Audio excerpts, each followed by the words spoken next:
بسم اللہ الرحمن الرحیم لی خمسۃ نطفی بہا حر الوباء الحاطمہ المصطفیٰ والمرتضیٰ وبناہما والسیدہ۔ الحمدللہ اس وقت میں حاضری حرمین شریفین کے سلسلے میں مکۃ المکرمہ میں موجود ہوں، اور یہاں پر دوران سفر آپ جانتے ہیں کہ اتنی خاص مصروفیات نہیں ہوتی، نجی مصروفیات اتنی زیادہ نہیں ہوتی، صرف مکۃ المکرمہ حرم شریف کی حاضری ہوتی ہے، اور اس کے علاوہ جو زیارات وغیرہ اور کچھ ضروری کام جو ہوتے ہیں وہ ہوتے ہیں۔ تو اس سفر کے دوران میں نے مختلف جو روافظ ہیں ان کی گفتگو سننے کا اتفاق ہوا، تو وہ ان کی گفتگو میں جہاں دیگر باتیں سنی وہاں یہ بات بھی سنی کہ وہ اپنی گفتگو میں جو حدیث مبارکہ ہے لا نورث ما ترکنا، انما العلماء ورثۃ الانبیاء، جو حدیث مبارکہ یہ جو حدیث مبارکہ ہے مختلف کتب احادیث میں صراحت کے ساتھ نبی پاک صلی اللہ تعالی علیہ وآلہ وسلم سے مروی ہے۔ اس حدیث مبارکہ کے بارے میں وہ یہ کہتے ہیں اور دندراتے پھرتے ہیں اس بات پر کہ وہ کہتے ہیں کہ یہ حدیث جو ہے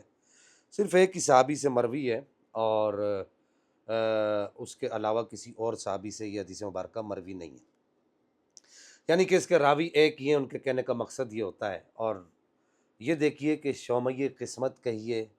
یا لَأَمْلَأَنَّ جہنم تھا وعدہ ازلی، نہ منکروں کا عبث بد عقیدہ ہونا تھا، یہ کہہ لیجئے کہ میں ایک زکروٹے کی جو ہے تقریر سن رہا تھا، وہ یہ کہہ رہا، وہ اپنی گفتگو میں لوگوں کو بیوقوف بناتے ہوئے، چونکہ ان کے مذہب کی بنیاد ٹوٹل لوگوں کو بیوقوف بنانے پر، اور لوگوں کو جو بیوقوف بنایا جاتا ہے وہ جھوٹ کا سہارا لے کر ہی بنایا جاتا ہے، جھوٹ کا سہارا لیے بغیر کوئی بھی لوگوں کو بیوقوف نہیں بنا سکتا۔ تو میں نے دیکھا کہ وہ گفتگو کرتے ہوئے یہ کہہ رہے ہیں کہ جی ایک آدمی نے روایت کیا، اور ایک آدمی کی روایت پر پورے مذہب کی بنیاد رکھ دی گئی، بنو ہاشم میں سے کسی کو نہیں پتہ، دیگر صحابہ کو یہ روایت کسی کو نہیں پتہ۔ تو سب سے پہلے یہاں پر میں، چونکہ وقت مختصر ہوتا ہے، میں مختصر گفتگو کروں گا، اور اسی مختصر گفتگو کے اندر ایک اصول بیان کروں گا علم حدیث کا۔ دیکھیے، سب سے پہلی بنیادی بات یہ کہ یہ حدیث مبارکہ جب حضرت سیدنا صدیق اکبر رضی اللہ تعالیٰ عنہ و ارضہ عنہ سرکار نے یہ حدیث مبارکہ پڑھی،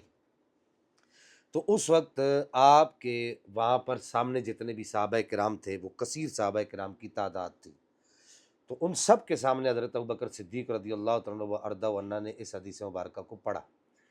کسی صحابی کا اس حدیث مبارکہ کا انکار نہ کرنا یہ اجماع کے انعقاد پر دال ہے، یعنی کہ اجماع کے انعقاد پر دلیل اس سے پکڑی جا سکتی ہے، اور پکڑی جاتی، علماء نے پکڑی بھی ہے۔ تو کہنے کا مقصد یہ ہے کہ حضرت ابوبکر صدیق کا یہ حدیث پڑھنا اور کسی صحابی کا انکار نہ کرنا، یہ اصولی بات ہے کہ اس پر صحابہ کرام رضوان اللہ تعالیٰ علیہم اجمعین بشمول اہل بیت کا اجماع ہو گیا۔ تو اب یہ کہنا کہ ایک عجیب بات ہے کہ جی ایک ہی آدمی اس حدیث کا راوی ہے، تو اس پر پورے مذہب کی بنیاد رکھ دی گئی، اور استغفر اللہ ثم استغفر اللہ سیدہ خاتون جنت سیدہ طیبہ طاہرہ راضیہ مردیہ مزکیہ رضی اللہ تعالیٰ عنہا وسلام اللہ علیہا،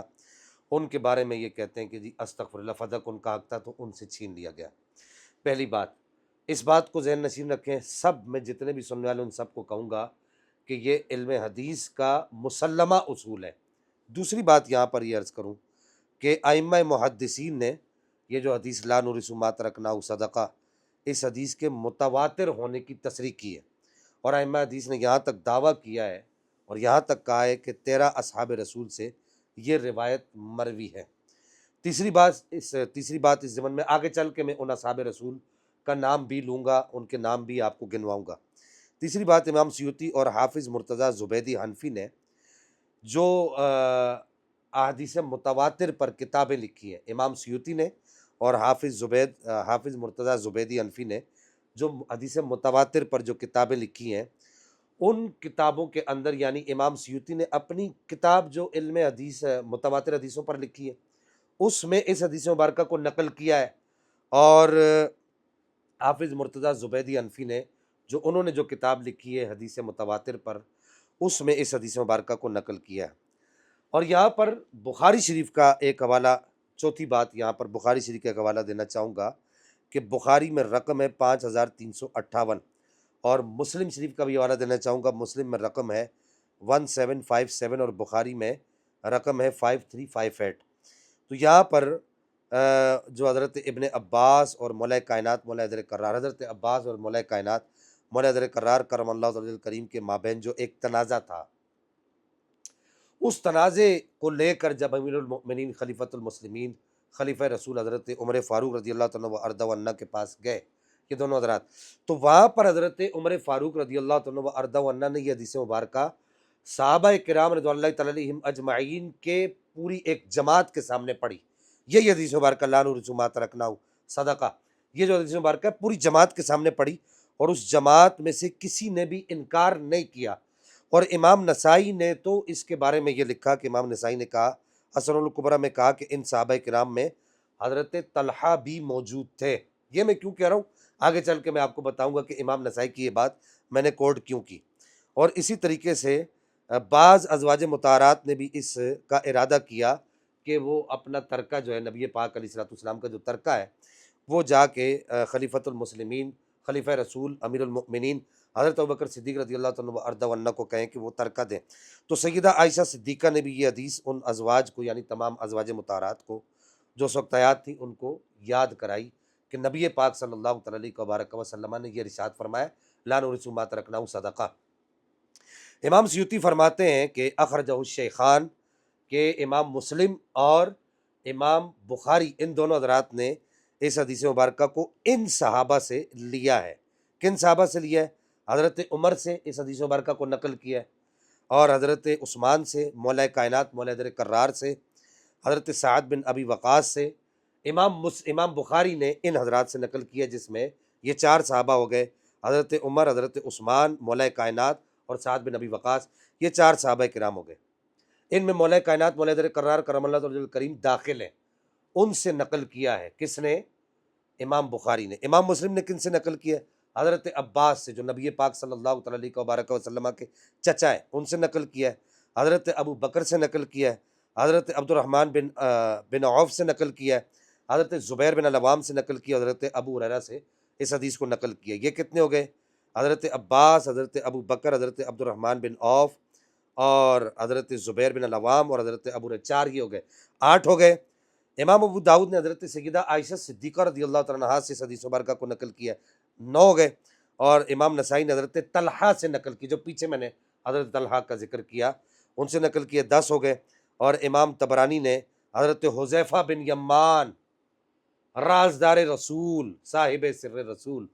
ان سے نقل کیا۔ ایک سیاہ کروٹے کو میں سن رہا تھا، وہ ان کا نام بڑا لے لے کے کہہ رہا تھا کہ جی یہ صاحب سر رسول ہے، یہ صاحب سر رسول ہے۔ تو امام طبرانی نے حضرت حذیفہ بن یمان سے بھی اس حدیث مبارکہ کو نقل کیا، اور ابن عباس سے بھی نقل کیا ہے۔ تو یہ 13 نفسن،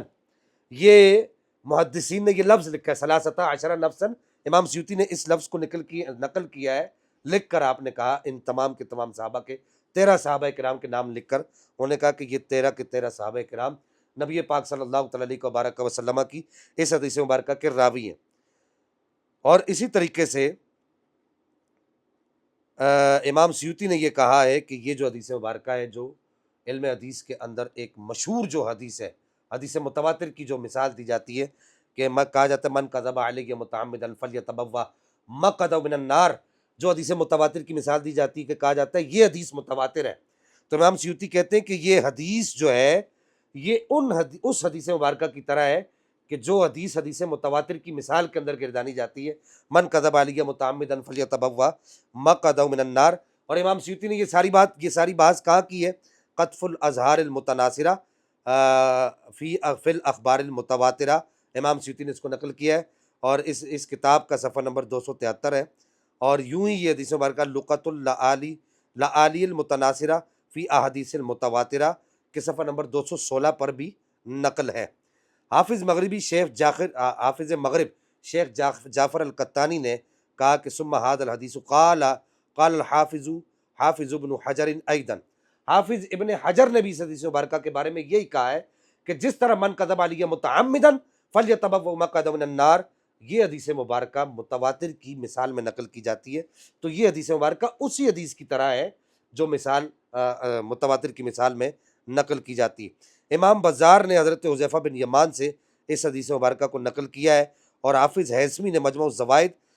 رقم 7139 پر یہ کہا ہے کہ اس کے سارے رجال صحیح ہیں۔ وقت مختصر ہے، صرف میں کہنا یہ چاہتا ہوں کہ یہ روافظ کا بہت بڑا جھوٹ ہے وہ کہتے ہیں کہ حضرت ابوبکر صدیق رضی اللہ تعالیٰ وردہ عنہ نے صرف حدیث مبارکہ کو اس حدیث مبارکہ کو نقل کیا، کیا کسی اور صحابی کو یہ حدیث نقل یہ پتہ نہیں تھے؟ میں نے یہاں پر بنو ہاشم کے افراد بھی یہاں پر آپ حضرات کو گنوائے ہیں، ان میں مولا کائنات بھی حضرت عباس بھی، حضرت ابن عباس بھی ہیں، اور پھر دیگر صحابہ کرام رضی اللہ تعالیٰ علیہم اجمعین بھی ہیں۔ اور پھر میں نے جو قاعدہ جو آپ کو ابتدا میں بیان کیا ہے کہ حضرت ابوبکر صدیق کا صحابہ کی جماعت کے سامنے اس حدیث مبارکہ کو نقل کرنا، بیان کرنا اور کسی کا انکار نہ کرنا، اس حدیث پر اجماع کا مدعی ہے اور اجماع پر دال ہے۔ اللہ جل مجدہ الکریم مجھے اور آپ کو روافظ کی کارستانیوں کو سمجھنے کی توفیق عطا فرمائے، اور ہمارے بھولے بالے عوام کو، ہماری سنی عوام کو ان لوگوں کے شر سے محفوظ رکھے۔ والسلام مع الاکرام۔ یہاں مکۃ المکرمہ کی بابرکت اور مقدس فضاؤں سے آپ سب کے لیے دعائیں، پاک پروردگار میرا اور آپ کا حامی و ناصر ہو۔